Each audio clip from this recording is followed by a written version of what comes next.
Buenas tardes a todos los participantes de nuestro semanario Jueves Científico.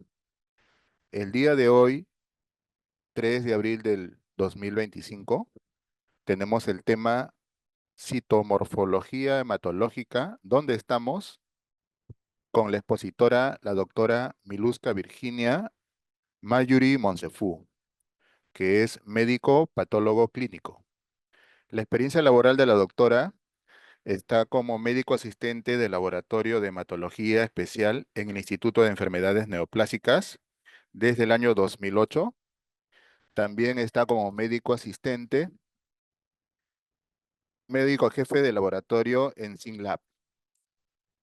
Eh, es médico cirujano desde el 2004 por la Universidad Nacional San Luis González de Ica.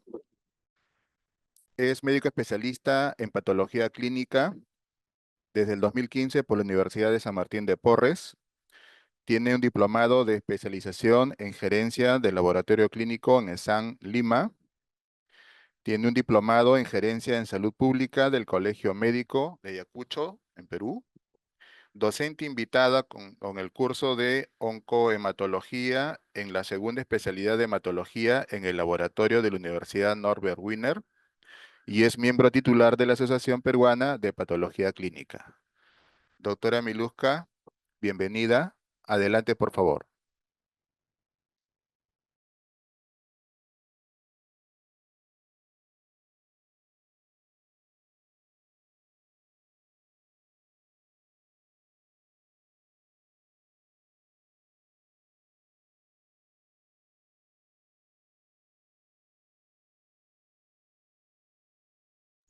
Eh, Ya, gracias, gracias. No tenía el audio, mil disculpas. Bueno, agradezco la presentación. Efectivamente, mi nombre es Miluska Mayuri, soy médico patólogo, laboro en el laboratorio clínico del instituto, ¿no? Que como ustedes saben es el laboratorio SYNLAB. Y bueno, primero quiero agradecer la oportunidad que se me ha dado para hacer esta charla, ¿no? Y bueno, eh, yo en todo mi tiempo de trabajo me he dedicado al estudio citomorfológico en el laboratorio de hematología, ¿no? Y eso es lo que les he querido traer el día de hoy. Vamos a hablar, he traído un review de la doctora Gina Sini, que es una especialista, un médico hematólogo italiana, ¿no? Que ella trabaja en la Universidad Católica Sacro Cuore de Milán, Italia. Y bueno, este documento me pareció muy interesante, ¿no? En donde vamos a analizar la evolución histórica de la observación de la morfología de las células sanguíneas al microscopio óptico, desde los primeros microscopios del siglo XVII hasta la era digital moderna, ¿no? Vamos a destacar los avances, las contribuciones claves en este campo y vamos a hacer una descripción general completa del desarrollo histórico, la importancia clínica que tiene la citomorfología y los avances tecnológicos en esta área, ¿no? Empezaremos, pues, de repente con primeros conceptos en tiempos pasados de la sangre. Como sabemos, la sangre ha tenido históricamente una importancia simbólica en varias culturas. Las primeras observaciones de ella se remontan en la época de Hipócrates y Galeno. Posteriormente viene el descubrimiento de las células, ¿no? Con Hugh y Leeuwenhoek, que allanaron el camino para comprender la morfología de las células sanguíneas. Luego vienen figuras influyentes en este campo, como son Hepson, Donne y Ehrlich, ¿no? Que dan paso a la citología diagnóstica, ¿no? Entonces, la citología diagnóstica va a evolucionar desde un recuento celular manual hasta el desarrollo de sistemas hematológicos automatizados, como ustedes ya saben, y el recuento sanguíneo completo, automatizado, llega a respaldar el examen microscópico de la sangre periférica en estas enfermedades hematológicas. Entonces, Partimos que la morfología es crucial para predecir resultados de enfermedad, guiar el tratamiento, el diagnóstico y el tratamiento. Y bueno, vamos a también en esta charla analizar las perspectivas de los nuevos avances tecnológicos en este campo, que están incluyendo la microfotografía digital y la inclusión de la inteligencia artificial en este campo, que tiene como objetivo preclasificar las células sanguíneas de las muestras de sangre periférica y médula ósea, lo que va a conllevar o a revolucionar las vías de diagnóstico, sobre todo de las enfermedades hematopoyéticas. Con este preámbulo, vamos a iniciar la charla.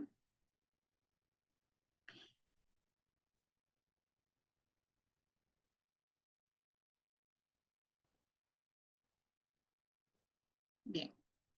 Entonces, esto vamos a hacer una pequeña introducción y vamos a hablar de la citomorfología en los tiempos pasados, cómo evolucionó a una citomorfología descriptiva, luego una citomorfología diagnóstica, posteriormente ganó acá terreno desarrollo de otras metodologías, y la morfología queda como el estudio citomorfológico y predicción de enfermedades, y en la actualidad vamos a hablar de la revolución tecnológica en este campo. Entonces, en la historia de la humanidad, la innovación tecnológica juega un papel decisivo, sobre todo en la adquisición de métodos de trabajo.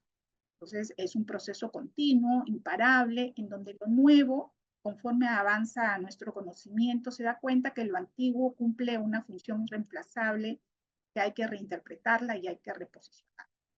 Este concepto lo he querido traer porque se aplica a la observación de la morfología de las células sanguíneas al microscopio óptico, que es la citomorfología.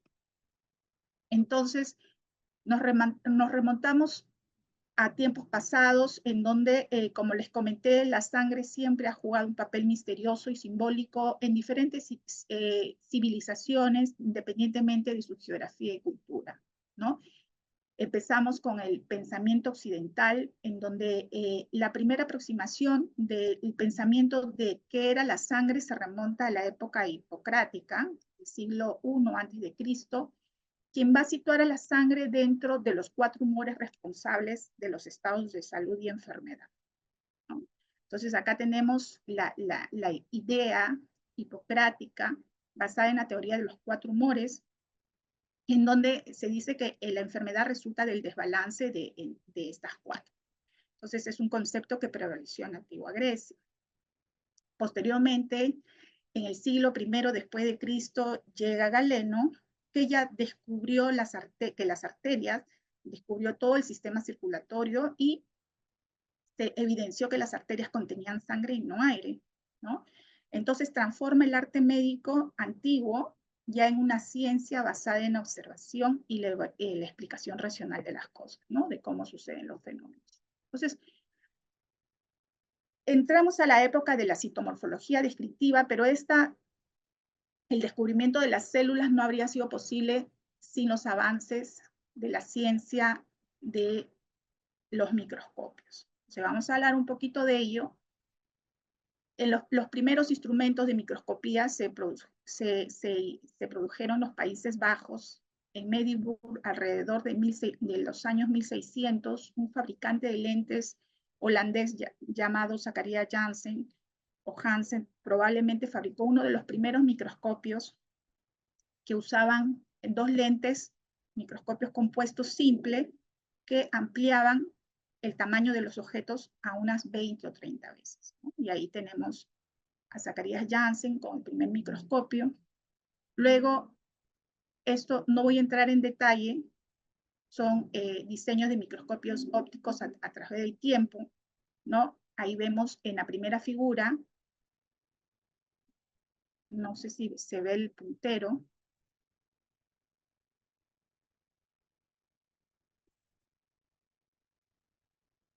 Bueno, en la primera figura tenemos un diseño de microscopio simple, ¿no? Compuesto, que lo utilizó Hooke mientras que describía micrografía. Posteriormente vamos a ver cómo va evolucionando y en el diagrama B vemos ya un sistema de montura ya con una lente esférica, ¿no? Que utilizó Leeuwenhoek. Y en la figura C vamos a ver ya un sistema simple, pero que utiliza la epifluorescencia, ¿no? Y en el gráfico D vamos a ver ya un microscopio cofocal moderno simple. Entonces, esto no nos vamos a detener acá porque no es parte del corazón de la ponencia, pero sí creo importante hablar un poquito de la línea de tiempo y la evolución del microscopio. Vamos a mencionar los principales representantes, ¿no? Ya hemos hablado de Juan y Zacarías Janssen, que construyen el primer microscopio, lo que sería el primer microscopio compuesto de la historia, ¿no? Con una simplicidad absoluta y que constaba de solamente 2 lentes. Luego Galileo Galilei, que también trabajaba con lentes y que ya había hecho trabajos con telescopios. También los microscopios no quedaron fuera de su creatividad. Entonces también fabrica uno pequeño instalando 2 lentes, ¿no? Luego, en Holanda, Van Leeuwenhoek, sí lo voy a mencionar. Él fabrica un microscopio simple y logra convertirse, pues, el descubridor de los glóbulos rojos o los eritrocitos, ¿no? Luego tenemos en el año de 1668, Eustaquio Divine en Italia. Italia también ha sido una cuna de científicos que se han dedicado a la ciencia de la microscopía y la evaluación citomorfología. Tenemos mucha literatura antigua aquí en este país. Desarrolla ya el microscopio compuesto, ¿no? De mayor porte, y ya está en la parte inferior se coloca 2 lentes enfrentados para mejorar o afinar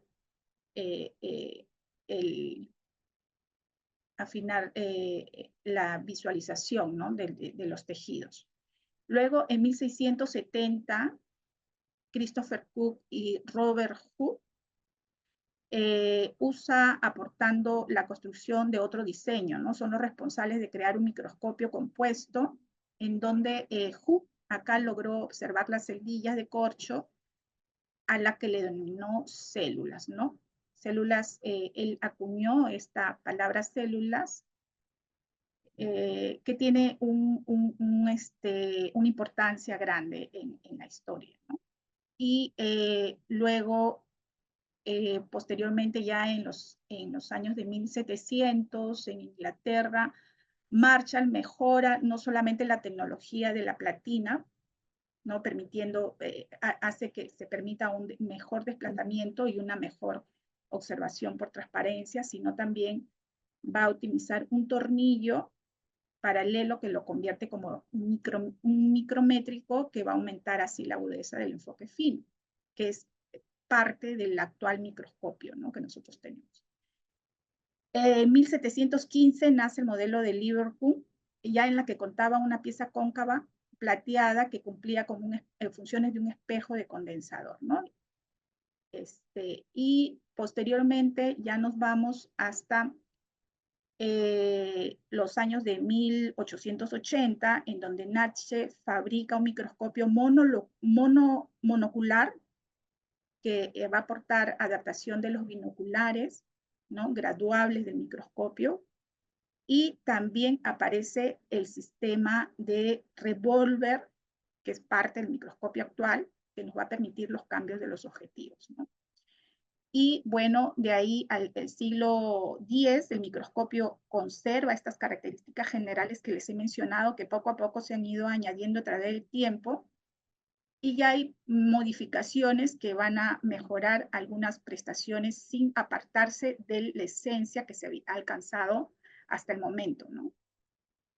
Entonces, algunas de estas incorporaciones es el carro para desplazar la muestra sobre la platina, es un sistema eléctrico de iluminación incorporado, ¿no? Y en la actualidad tenemos microscopios de electrónicos de transmisión y los de barra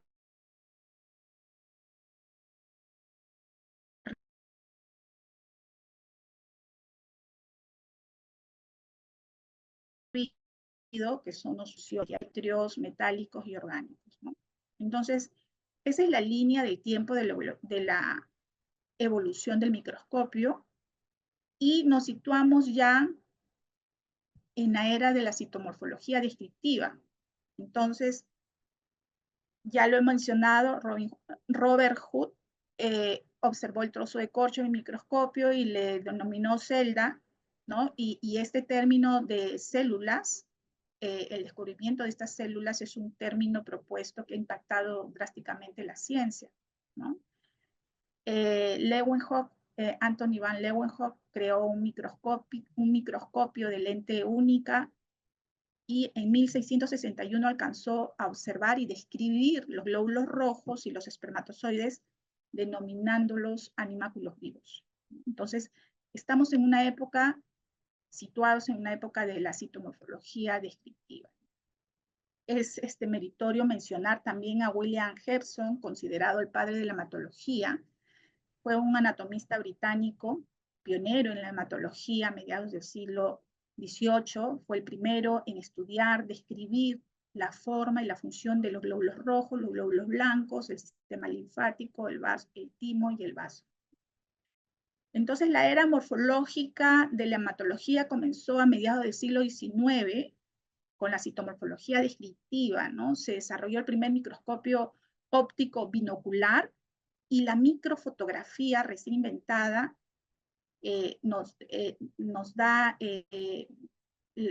obtenía imágenes fotográficas significativamente más grandes. Entonces, en este tiempo ya teníamos una microfotografía. También menciono a Alfred Done, que es un bacteriólogo médico francés considerado el inventor de la microfotografía. Él publicó un curso de microscopía en el año de 1844, ¿no? Ahí pueden ver la portada, en donde, entre otras cosas, él va a describir con gran perspicacia la detección de detención de la maduración de los glóbulos blancos en una mujer de 44 años con una gran esplenomegalia, que probablemente esta paciente murió por una crisis plástica de una leucemia mieloide, ¿no? Entonces fue el pionero de la microscopía óptica y formó muchos médicos en microscopía. También he de mencionar a Gabriel Andral en 1845, que es un anatomo-patólogo francés. Escribió el primer tratado de hematología en la que aplica el análisis microscópico para estudiar la sangre, ¿no? Y gracias a la microscopía óptica nació la anatomía microscópica y la hematología. Entonces, sí menciono también a una enfermedad que es muy frecuente en nuestros pacientes, ¿no? Si estamos hablando de enfermedades oncológicas, una de las que tiene mayor prevalencia es la leucemia, ¿no? Y la leucemia se descubrió y se describió casi simultáneamente en los años de 1845 por John Hughes Bennett en Edimburgo y Rolfo Birchow en Berlín. Ambos informaron independientemente la presencia de pacientes con glóbulos blancos en la sangre, ya pacientes post-mortem, ¿no? Y en 1847, Virchow acuñó esta palabra de leucemia que significa, traducido en su alemán, sangre blanca, ¿no? Leuquemia, sangre blanca, y que se utiliza hoy en día. Bien, seguimos en la citomorfología descriptiva. En el año ya estamos avanzando en el tiempo, en el año de 1854, Lionel Smith Bailey, un médico británico, publicó el microscopio y las aplicaciones en medicina, en donde se va a describir cuidadosamente las diferentes grupos, líneas celulares, ¿no? Corpúsculos sanguíneos, independientemente de individuos sanos y enfermos, ¿no? En 1868, el patólogo alemán Ernest Newman definió la relación directa entre médula ósea y la hematopoiesis, en términos tanto de salud como de leucemia, ¿no?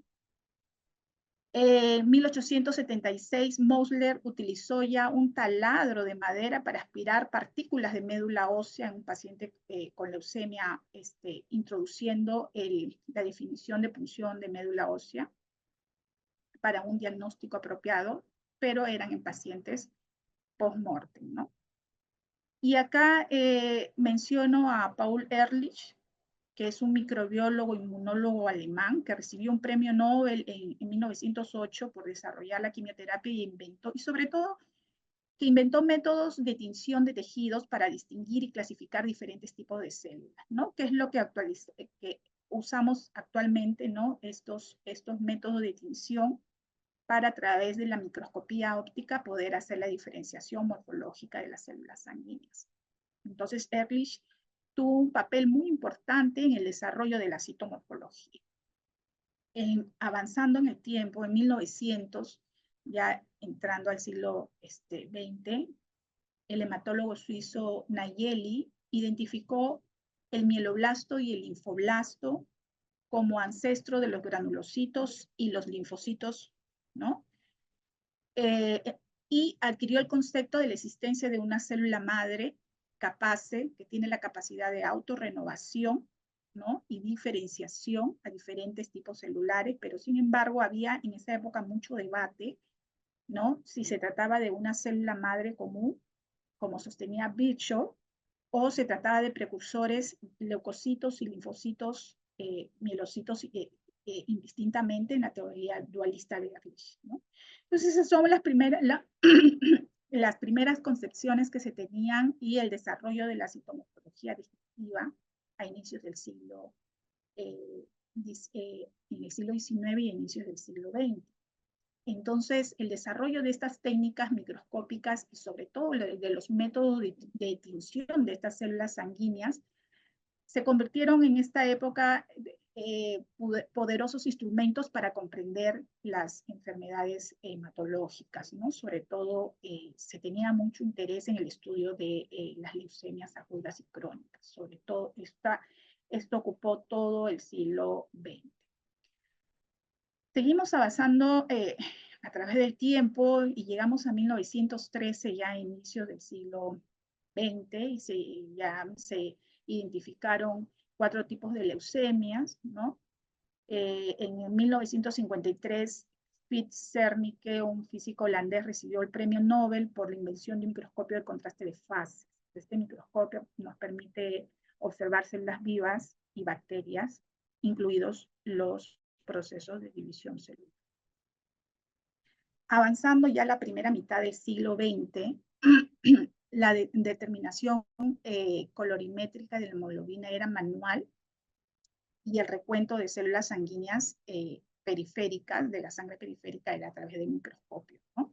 Entonces surge acá un exponente importante de la historia, que es Wintrow, que es un médico estadounidense que desarrolla un instrumento llamado hematocrito Wintrow, ¿no? Y utilizando fórmulas matemáticas introduce el término de los índices de Wintrow, de los glóbulos rojos, de las células rojas, ¿no? Y nos proporciona la primera definición de valores típicos para glóbulos rojos normales y el primer enfoque de diagnóstico estandarizado para el diagnóstico de la anemia. Wintrow, Maxwell Wintrow, entonces se dice que es el inventor del papel moderno del laboratorio de hematología, ¿no? Colocándolo como la base del diagnóstico clínico al hemograma, y publica el texto Hematología Clínica en 1942, y en la actualidad, en el 2023, después de 80 años, imprime la 15ª edición como testimonio del legado del doctor Wintrow, ¿ya? Entonces, nos situamos en la mitad del siglo XX, en donde el estudio del recuento de las células sanguíneas, de los glóbulos blancos, los glóbulos rojos, las plaquetas, se llevaba a cabo de manera manual, utilizando cámaras calibradas, que aún en algunos laboratorios se siguen usando, ¿no? Estas son las cámaras de Neubauer, que me permitía hacer el recuento celular de las células sanguíneas.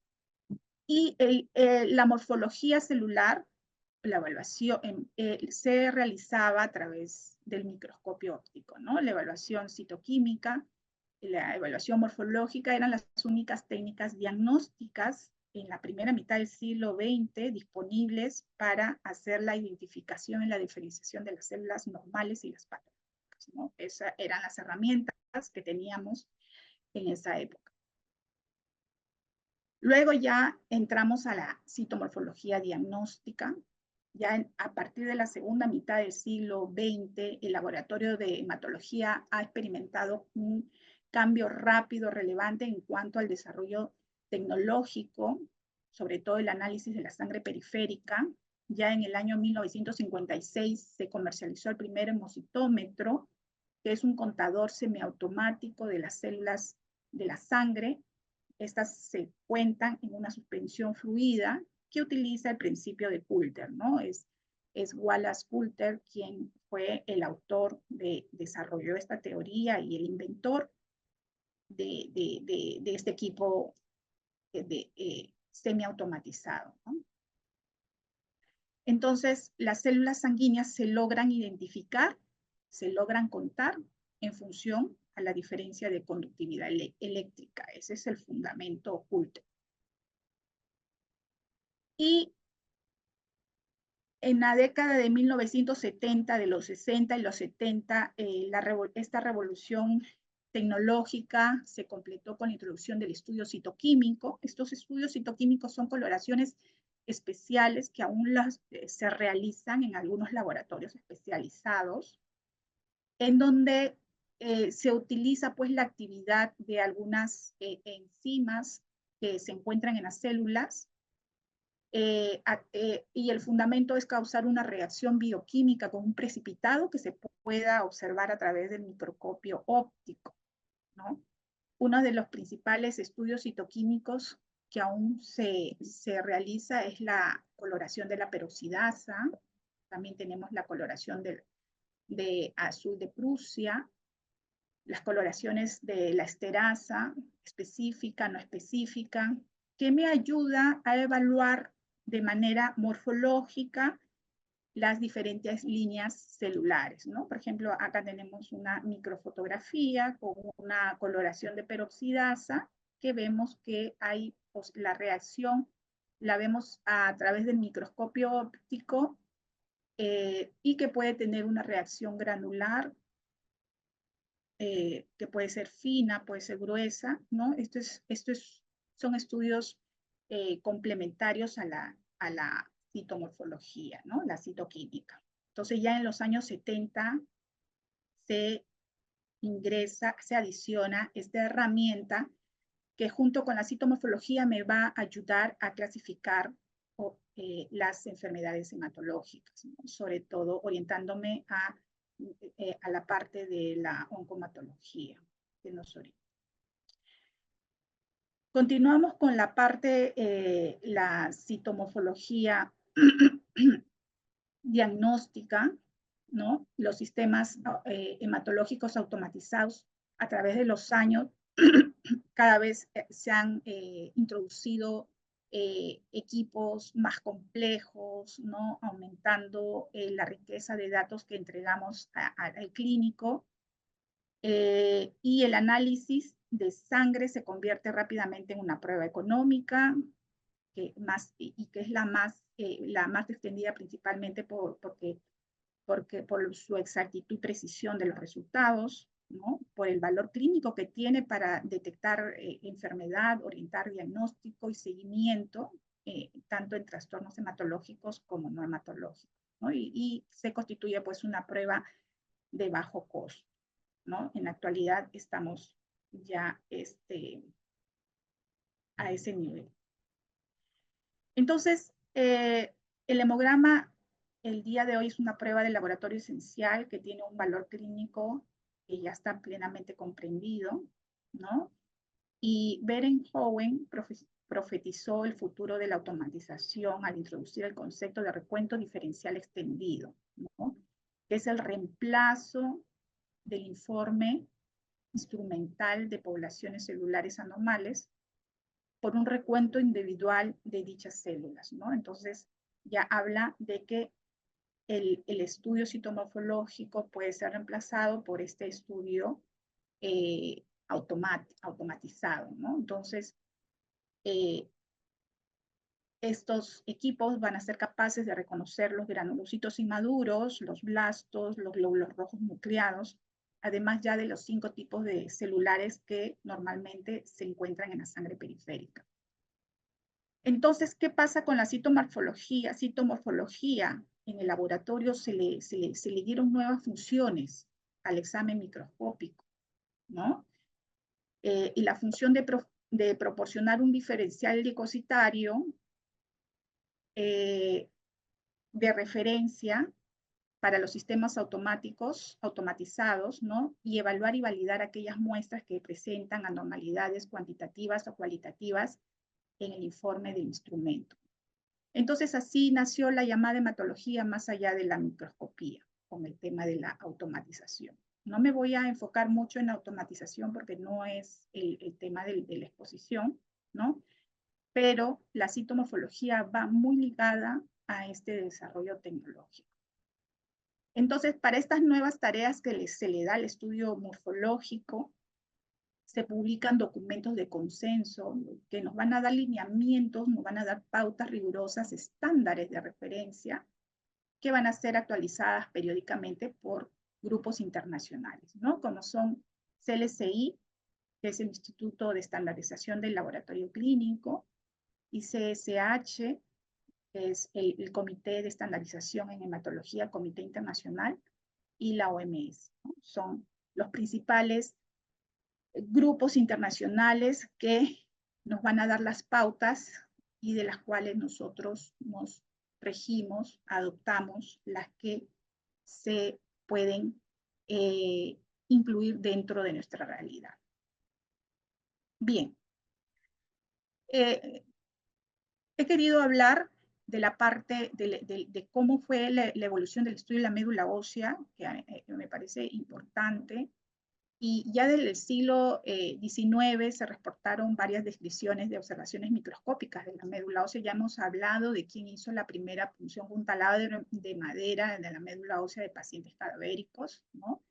Pero en 1908 el médico italiano Giovanni Gedine fue el primero en subrayar el valor diagnóstico de evaluar la médula ósea junto a la sangre periférica de pacientes en estudio, pacientes vivos, tomados de la tibia proximal, ¿no?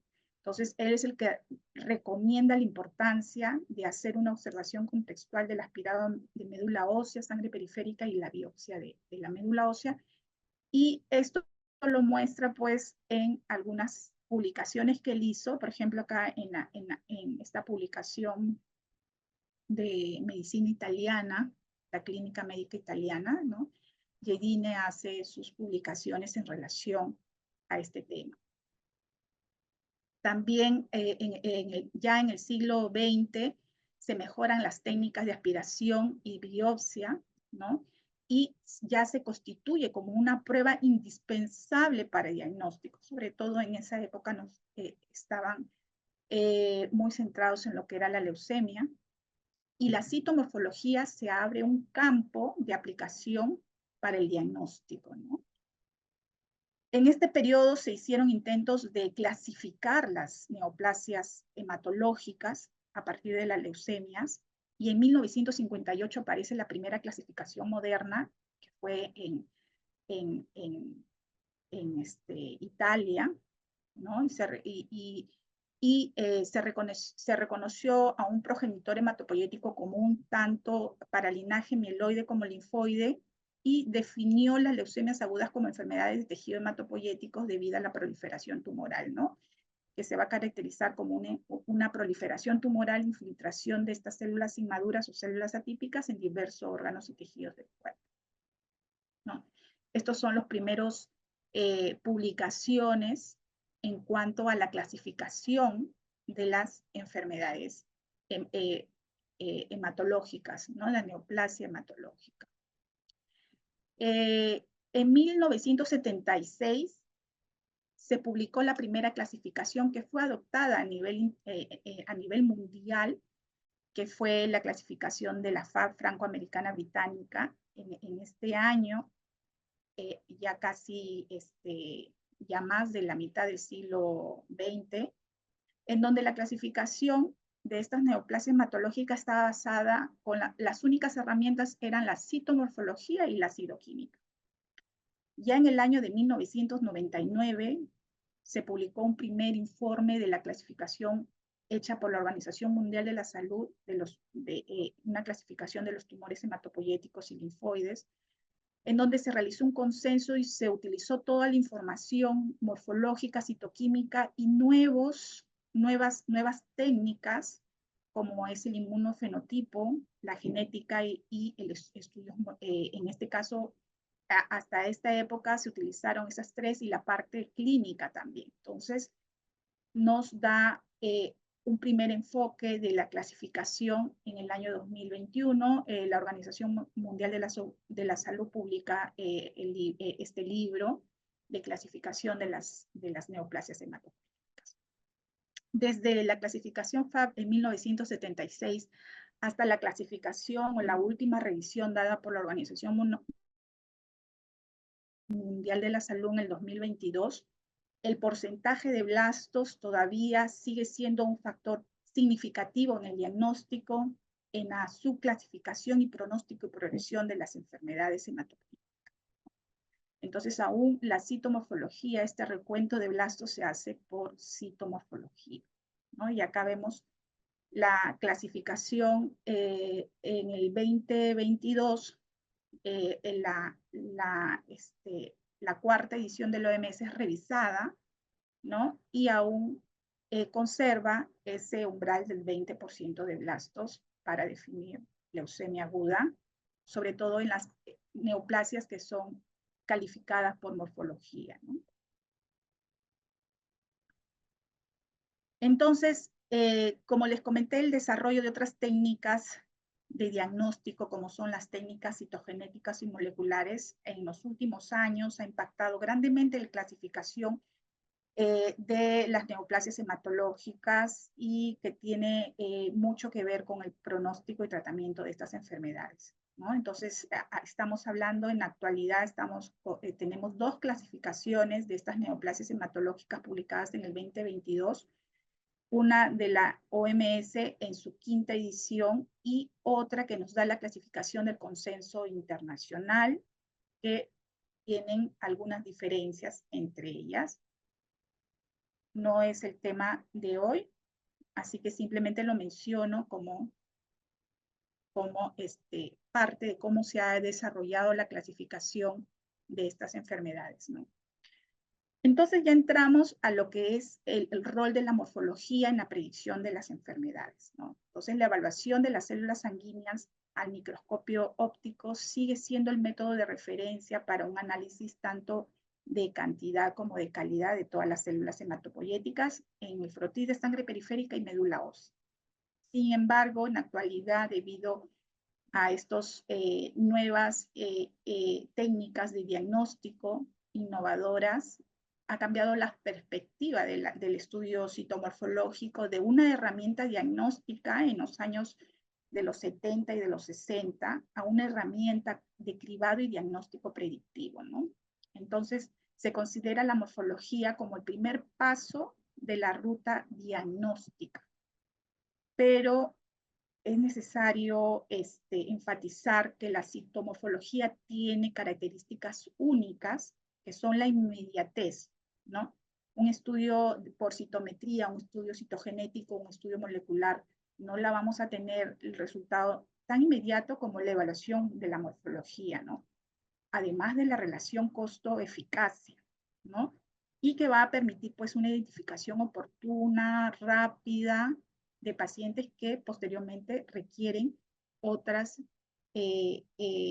evaluación diagnóstica ya más especiales, ¿no? Entonces, la citomorfología juega ese papel importante en el diagnóstico de nuestros pacientes, ¿no? He traído algo de la parte morfológica que nosotros hacemos en el laboratorio, ¿no? Nosotros evaluamos los frotices de sangre periférica de estos pacientes que vienen con un cuadro diagnóstico típico. Entonces, los hallazgos nos va a permitir, nos va a predecir la detección de la enfermedad, ¿no?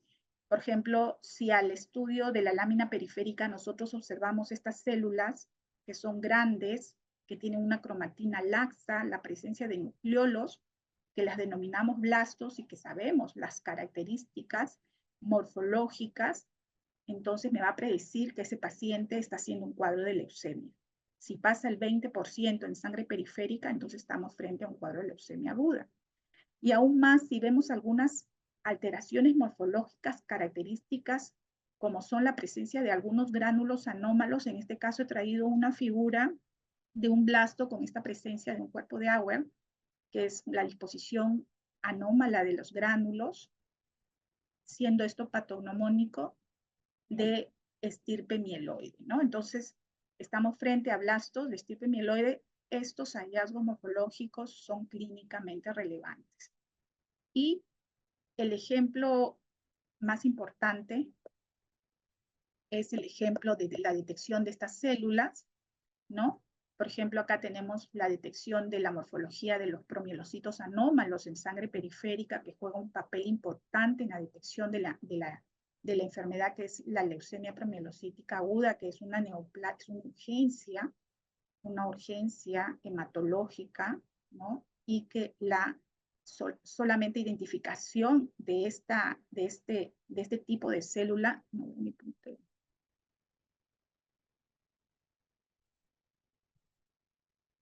perdón, no tengo el puntero, pero la identificación de estos promielocitos anómalos puede detectar pues que estamos frente a un cuadro de una leucemia promielocítica en donde el diagnóstico, la intervención clínica en cuanto al tratamiento es importante, ya que más temprano el paciente reciba el tratamiento, va a disminuir las complicaciones de esta enfermedad que puede conllevar a la muerte del paciente, ¿no? Entonces, estos promielos van a tener una morfología característica, van a ser células grandes, con numerosos gránulos hipergranulares, los núcleos hendidos, son características morfológicas indistinguibles de estas células y que las podemos identificar en un simple frotis de lámina periférica, ¿no? La observación de blastos, monoblastos. Ya no voy a ahondar mucho en la parte de morfología porque no tengo el punterito. Ahí, acá está, ya lo encontré. La presencia de eritroblastos también los eritroblastos tienen cierta característica morfológica que van a ser blastos de tamaño muy grande, con el citoplasma muy basófilo, la presencia de glucos de vacuolas. En sí, una leucemia eritroblástica o eritroide es poco frecuente, pero la podemos ver, ¿no? O la presencia de megacarioblastos, que son blastos más grandes, que tienen una morfología características con un amplio citoplasma, con presencia de plets citoplasmáticos. Entonces, y que también podemos visualizar otro tipo de neoplasias hematopoyéticas como las neoplasias de células BT maduras, que son neoplasias de linfocitos maduros, que tienen características también relevantes que me pueden a sugerir ciertas neoplasias hematopoyéticas, como la presencia en sangre periférica en el estudio de la médula ósea de este tipo de linfocitos, que tiene prolongaciones citoplasmáticas, a cual denominamos linfocitos peludos o linfocitos vellosos, que se observan en cuadros de neoplasia de células B de tipo Heidy-Cell, o llamada también leucemia de células pilosas, que es muy frecuente, pero ya en adultos, o esta morfología típica de unos linfocitos en forma de flor, que también lo vemos en algunas neoplasias hematológicas, en la denominada leucemia de células T del adulto, o la presencia de estos linfocitos que tienen una cromatina muy condensada, que parece como si estuviera la cromatina compartimentalizada, que me puede sugerir el diagnóstico de una neoplasia de células B maduras, también tipo leucemia linfocítica crónica. Acá tengo otro ejemplo de un estudio frotis de lámina periférica en donde vemos la disposición anómala de los glóbulos rojos a manera de pila de monedas, o lo que nosotros llamamos el fenómeno de Rollios, que lo vemos en las neoplasias en las plasmáticas y la presencia pues, de un plasmocito, que no, es inusual verlo en sangre periférica, que va a aportar mucho en el diagnóstico del paciente. Entonces, la morfología, hay hallazgos morfológicos que me van a poder sugerir o detectar cierta enfermedad, ¿no? Pero sin embargo, siempre hay un sin embargo, la falta de estandarización de estos métodos en relación a la preparación de los frotices de médula ósea, de sangre periférica, la ausencia de una nomenclatura estandarizada de la morfología de estas células sanguíneas y sobre todo la subjetividad vinculada a las habilidades y experiencias del observador. Todo esto son aspectos cruciales que impactan en la variabilidad intra o interoperador, ¿no? Y esto va a influir negativamente en el valor diagnóstico de la morfología o de la citomorfología, ¿no? Y les he traído un ejemplo. Esta es una tabla de un trabajo de investigación que se hizo en 2007, es un poco antiguo, en donde observamos los valores de los coeficientes de variación tan elevados en el estudio de las diferentes células que observamos en la sangre periférica, ¿no? Entonces, esto juega un papel negativo, ¿no? Y bueno, sumado de que trabajar en microscopio es físicamente agotador, requiere mucho tiempo, requiere mucha capacitación, mucho tiempo en el análisis, también que el personal esté capacitado, y esto sí impacta en la disponibilidad de los recursos humanos, ¿no? Estos son los contras de la citomorfología que hoy en día tenemos. Incluso ante este escenario de todo este proceso rápido de progreso tecnológico, el valor y la eficacia de la microscopía en el estudio de diagnóstico de los trastornos hematopoyéticos se debate periódicamente hasta llegar a la propuesta de que el médico, el patólogo clínico, el hematólogo clínico ponga sus microscopios en venta, ¿no? Esta fue una publicación en el 2017, ¿no? Entonces siempre se debate la eficacia, el valor de la microscopía, pero sin embargo la identificación y la enumeración de las células sanguíneas normales y anormales constituye pues la piedra angular y es el punto de partida para el diagnóstico, para la detección, para el diagnóstico y el seguimiento de enfermedades, ¿no? Hematológicas o no hematológicas. Ahora hablemos un poco ya para terminar el papel que juega la citomorfología en la revolución tecnológica de estos últimos años. En los últimos años la morfología ha encontrado una inesperada y formidable amplificación debido al desarrollo de la microfotografía digital, ¿no? Existen ya los microscopios con software informáticos de microfotografía, en donde uno, mientras que evalúa la lámina periférica o la lámina de médula ósea, puede hacer captura de fotos, y estas fotos en un formato digital X ha permitido que esta rápidamente se difunda, fácilmente se utilicen estas imágenes de las células sanguíneas en la web, y esto se puede incorporar pues en publicaciones digitales, ¿no? O mandarlas a otras personas por correo electrónico o por otro medio para compararlas, para revisarlas, para consensuar, ¿no? Entonces, tiene mucha aplicación lo que es la microfotografía digital, que fue descubierta hace muchos años y que en la actualidad ha evolucionado en cuanto a la claridad y el enfoque de las imágenes de las células sanguíneas.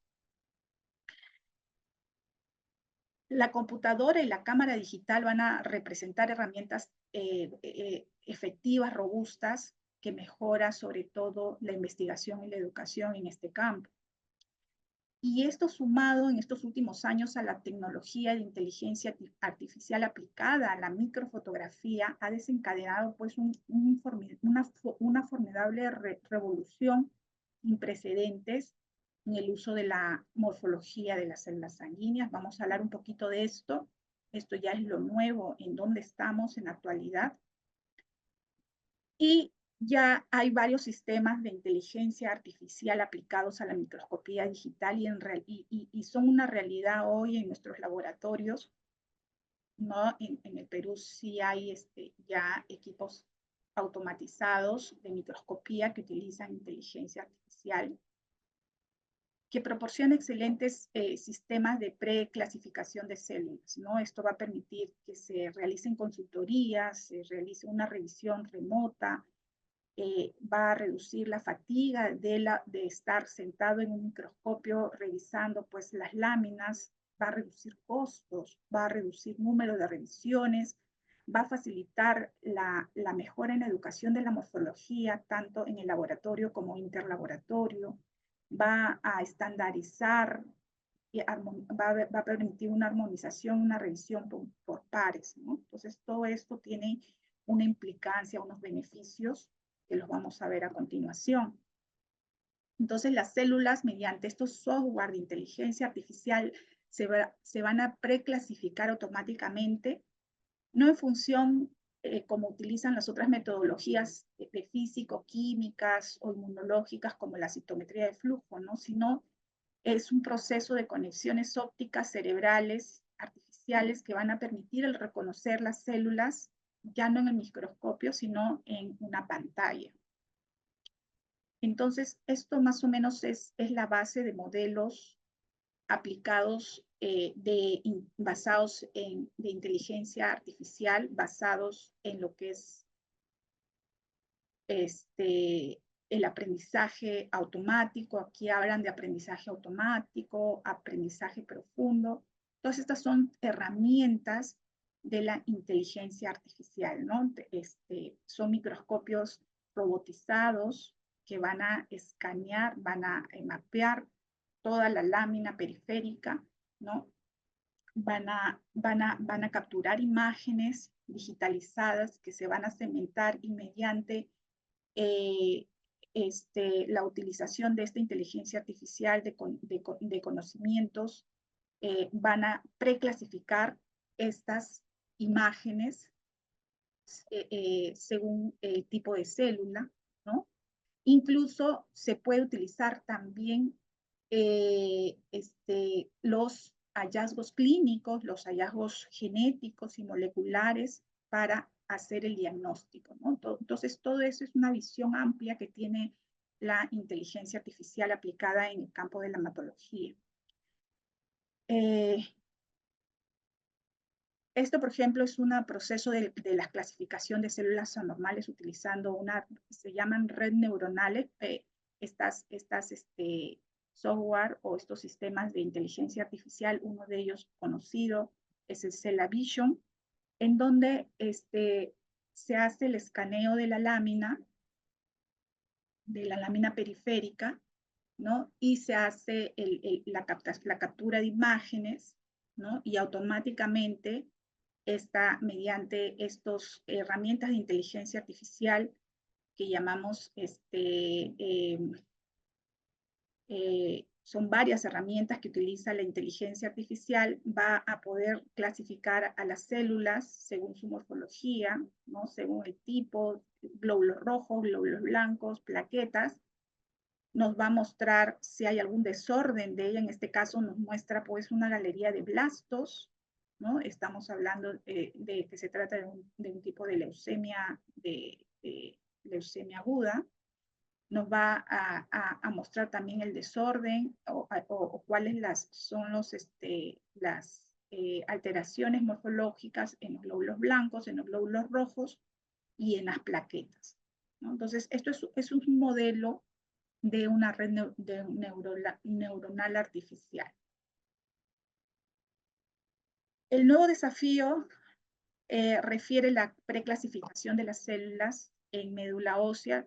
Siempre he querido indagar un poquito en qué es lo que tenemos, qué es lo que nos ofrece, cómo está la inteligencia artificial aplicada a la hematología en relación al estudio en médula ósea, y ya en la actualidad existen varias producción científica en relación a esto, y también existen ya algunos preclasificadores basados en inteligencia artificial disponibles para el estudio de médula ósea, como son el Bichon EMA, que es un software que evalúa los aspirados de médula ósea. Celavision también es otro modelo de inteligencia artificial que tiene el software para la preclasificación de estas células. Y el Scopus,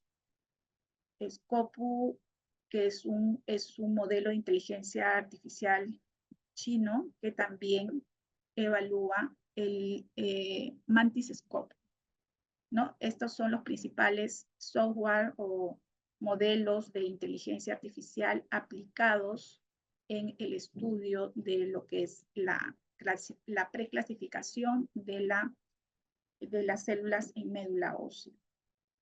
Entonces, también tenemos el otro sistema llamado Morpho, ¿no? Esto es un sistema que se ha desarrollado en Israel, y este es cómo es el flujo de trabajo de este sistema, ¿no? Se obtienen, se estandarizan automáticamente las imágenes de las células, posteriormente se localiza, se van a segmentar, se identifican las células nucleares en las imágenes, y finalmente se van a autoanalizar y se calculan automáticamente, se clasifican, se cuantifican, y utilizando pues este modelo de red neuronal. Sobre todo es una red neuronal convolucional, ¿no? Son datos, son herramientas, incluso comprender esto es entender cuáles son las herramientas que utiliza la inteligencia artificial. Un verdadero renacimiento en la morfología se entiende como la identificación de células sanguíneas en función a su tamaño, a su forma, a la estructura, los matices de color del núcleo, del citoplasma, ¿no? Y tenemos ejemplos representativos de la gama de oportunidades que ofrece el aprendizaje automático para la clasificación celular y orientación diagnóstica. También incluye la identificación de características displásicas, también evalúa la displasia, enumera las células blásticas y las anomalías de los glóbulos rojos. Incluso hay software para, evalúa este software la detección de la malaria. Entonces, por ejemplo, este es un ejemplo del Vision EMA, en donde clasifica a las células según el tipo, blastos, acá metamielocitos, neutrófilos o segmentados. Igual acá clasifica a los glóbulos rojos y la clasificación de las plaquetas. Entonces, este desarrollo tecnológico no se puede descartar algunos inconvenientes cuando se utiliza esta inteligencia artificial, ¿no? En el diagnóstico morfológico. Y se ha analizado dos de ellos. Por ejemplo, cuando se realiza el escaneo selectivo de diferentes áreas, se puede limitar la identificación de algunos elementos ocultos que se encuentren pues en las zonas no estudiadas, ¿no? Entonces, ese es uno de los inconvenientes que se ha visto. También estos dispositivos de inteligencia artificial elaborados limitan la oportunidad de identificar detalles morfológicos, ¿no? Especialmente modelos que están basados en aprendizaje profundo, que es otra técnica de la inteligencia artificial, y que a la final funcionan o trabajan como cajas negras, ¿no? Para nosotros, y a veces no deja espacio para la interpretación y la comprensión de estos procesos de toma de decisiones netamente hechos por citomorfología, ¿no? Estas limitaciones que les he mencionado se han destacado y se han recomendado en el Consejo Internacional de Normalización de Hematología. Para terminar, desde la microfotografía hasta la microfotografía de la médula ósea hemos llegado a la reproducción digitalizada, ¿no? El objetivo es el mismo.